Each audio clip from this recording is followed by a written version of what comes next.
What's good, everybody? It's Andrew coming back at you with another episode of the Jaguar Podcast, and we'll be doing a recap of the Jags 2026 NFL Draft. So let's get into it. There were a few head scratchers in this draft. I don't know. Just surprising what position groups we picked kind of earlier and then later in the draft. I was just kind of confused by some of them. Felt like we should have targeted a pass rusher earlier in the draft, and a safety or defensive back and earlier in the draft. Made some moves to kind of trade up for those positions, but this was a little bit of a confusing draft. Still some good picks here, but let's get into it. We'll start off with the first pick in the second round. This was pick number 56. We go with Nate Borkercher, tight end from A&M. I swear, man, like we must know somebody or be super good friends with somebody over at A&M because we draft a lot of their players. Antonio Johnson, now Nate Borkercher at tight end, and then we'll get into another pick here for someone from A&M that we picked kind of later on in the draft. But this was a little bit of a head scratcher. I don't understand why we went tight end kind of this early in the draft. Given we needed a pass rusher, we were like 27th in sacks last season. So I was thinking we'd make a play for Gabe Yakas, but unfortunately the Patriots got him at pick, beat us to that pick rather, and that really pissed me off because I'm not a big fan of the Patriots, especially given our history with the Miles Jack wasn't down kind of AFC championship game. There's a lot of bad blood between the Jags and the Patriots, so not happy they snagged a good draft pick from us. But to go back to Nate Borkercher, I think he's a decent tight end. He's got good hands.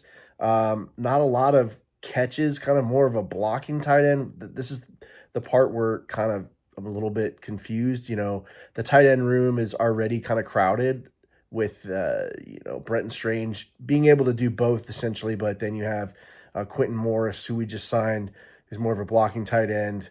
And then we have Hunter Long. So now we're going to add Nate Borkercher to that tight end room. So it's getting a little crowded. I was thinking we'd go for more of a faster type of tight end, a playmaker, an X-factor receiver there for Trevor. That's why I had Oscar Delp in my mock draft. So, yeah, just a little confused by this one. But I think he might be a good 1-2 punch with Brenton Strange. Brenton Strange kind of has had some injury trouble in the past, so I think maybe he picks up some of the load there with more of a depth kind of piece to supplement Brenton Strange. But I'm going to give this draft pick a B-. I'm going to be fair to Gladstone here. But Nate Borkercher, second round pick, 56 pick overall out of A&M. All right, so we go to our next pick in the second round, pick number 81. We go with Albert Regis, defensive tackle from A&M. Like I said, we must love the A&M program. But I was a little surprised about this again. I was drafting at D tackle a little later in the draft. But, not much film on Regis, a little bit. I checked some of it out. He's definitely a fast defensive tackle. I think he ran a really nice 40. I think it was like a 4.88 40, and moves to the ball, kind of can get upfield, can get separation from those offensive linemen, and kind of cause chaos in the backfield. Good rip move, good pass rushing, skills there and technique. But, he's a little undersized for a defensive tackle. I think he's like 290, 298 maybe. So he's going to need to bulk up a little bit. I think this draft pick, honestly, this is more of like a project draft pick, and I'll bite my words here saying that. Maybe he's like the next, thinking of John Henderson. That's what I'm thinking of. Sorry, I've had a brain lapse there. But, I think this is going to be more of a project, draft selection for the Jags. Hopefully he pans out. Liam Cohen had a lot of great things to say about him. And hopefully he's pans out for the Jaguars. I'm going to give this one, a B-. We'll go to our next pick the third round, pick number 88, we go with Emmanuel Pregnon, offensive guard from Oregon. I like this pick. I've always think, the Jaguars should beef up the offensive line. Pregnon plays the left side, so, Ezra Cleveland, he's been pretty good there for the most part on the left side at left guard, but he's had some injury trouble. So I don't know what the plan is for him over there on the left side, but I guess Pregnon can backfill if or be a backup there if Cleveland gets hurt. I don't know if there are plans to move him over to the right side where Macari is, who had a lot of trouble last season. He's kind of getting up there in age, so maybe they move him over to right guard and start him there if Macari is not up to par kind of with performance. So, I like this pick though. This guy's a mauler. He's a big dude. Can push people around. Can get to the second level and get blocks on linebackers. The only issue I see with him is he plays a little high. He's kind of like Anton Harrison. He plays a little high in his blocks. He's got to get lower and use that bulk and size, his physical stature to get lower and bowl people off the ball and just pancake them. And I think that comes with more coaching on the offensive line. I think it's fixable, but he needs to use his body and get low and really get that push and use the size advantage to overpower some of those D linemen and linebackers. So, but we needed help in the interior. This is one of my favorite picks of the draft. I'm going to give it a B+ grade. All right, so third round, pick 100. We go with Jalen Husky, defensive back out of Maryland. This one I was a little surprised. I thought we would go I thought the previous pick where we picked Regis, I thought maybe we'd go defensive back, maybe try to get Halsey there. I think the Colts got him, unfortunately, which, man, that's a killer. That's a kick. That's a gut punch, rather, to have him go to the Colts, a division rival. But, Husky looks like he, based off of his film, goes after the ball, a lot of interceptions, so he can jump routes, generate turnovers. He's fast, decent tackler. I don't know where they're going to kind of put him at, because I feel like he's more of a free safety, and Antonio Johnson plays that spot, so maybe they move him over to, maybe he's a backup to Antonio Johnson, or maybe he backs up. They move him to strong safety, and he backs up Eric Murray. But yeah, I think he's got some great film. I think he'll be a contributor, probably a backup or on special teams. But I think we probably could have gone for a little higher caliber of defensive back, or maybe maybe traded up or drafted a defensive back, a little earlier in the draft. So I give this one a C+. Another reason why I give it a C+ is because I saw some of his tape against Michigan, and he got beat deep on a couple of balls. So, that's why I give him the C+ grade. So we go to round 4, pick 119, and we go with Wesley Williams, defensive end out of Duke. I like this pick. I watched a lot of his tape.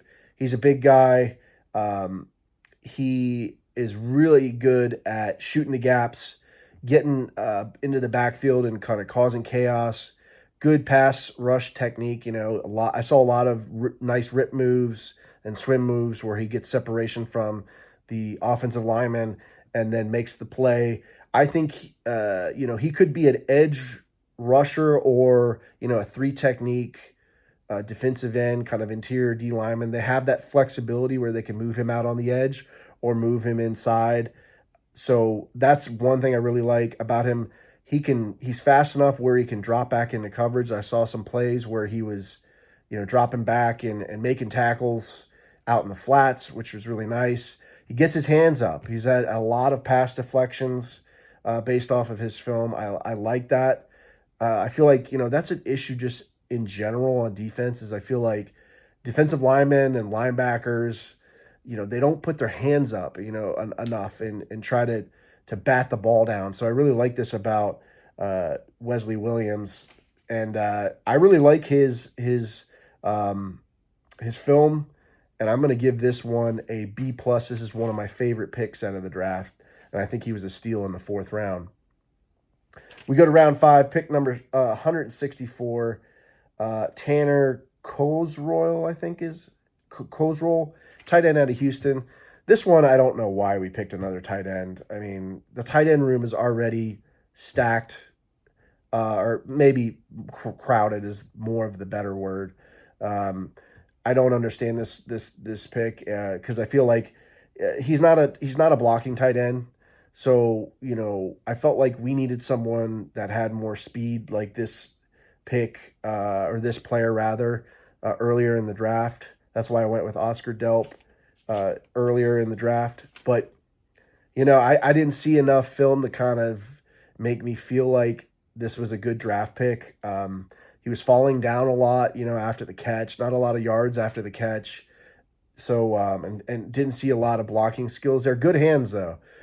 Did notice he was very good at, holding on to the ball. The routes were pretty decent that he was running, but, again, did we really need a tight end? I don't think so. So I'm going to go D on this, pretty low grade. Then we go to round 6. I normally don't cover rounds 6 through 7, guys, but I did want to cover one pick from round 6, and that's 191st pick in the 6th round, Josh Cameron, wide receiver out of Baylor.